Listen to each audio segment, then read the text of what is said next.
السلام عليكم ورحمة الله وبركاته. مساء الخير حبيباتي الغاليات، أتمنى من الله أن تكونوا بخير وبصحة جيدة.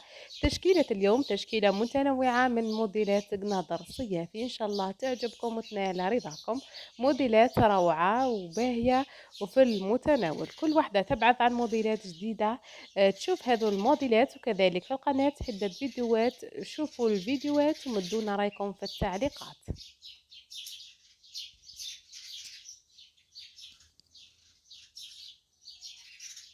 موديلات في قماش الفيبران، موديلات بالبيي والقالون، موديلات روعة سامبل وباهية ومناسبة للنساء والبنات اللي بوجدوا في رواحهم، وكذلك شمنسة عندهم مناسبات أخفاف.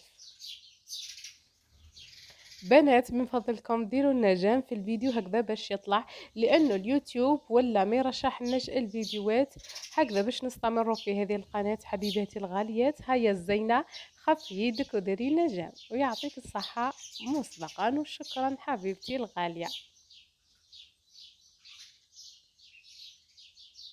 موديلات باهية بالشنطة، موديلات جديدة، إن شاء الله تستفادوا منها ولو بالقليل.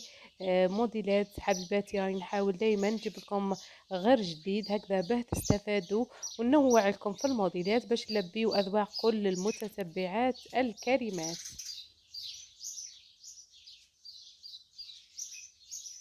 بنات ما تنساوش انكم تدعمونا بالتعليقات الايجابيه، وكذلك المشاركه الفيديو عبر مواقع التواصل الاجتماعي لتعم الفائده، تستفاد الجميع، انتم تستفادوا واحنا نستفادوا به، نستمروا في هذه القناه حبيباتي الغاليات.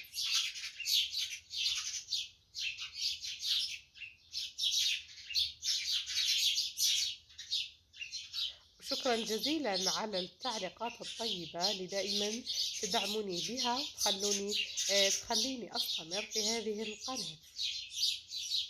ربي يحفظكم، كل واحدة دعات لي دعوة إن شاء الله ربي يحفظها، وإن شاء الله ربي يحقق لها كل وش راه في قلبها إن شاء الله.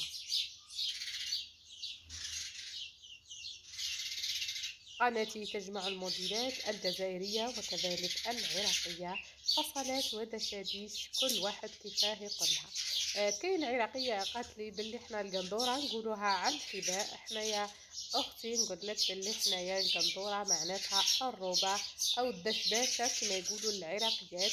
الدشداشة هي الدشداشة او فصال، كل واحد هي مجرد لهجات فقط، ولكن المعنى واحد.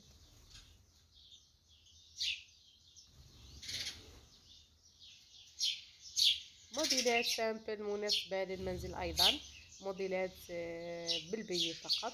نخليكم البنات مع بقية الفيديو. كملوا الفيديو الأخير ومدونا رأيكم في التعليقات. موديلات رائعة راني جبتهم لكم بكل عناية هكذا باش تستفادوا منهم.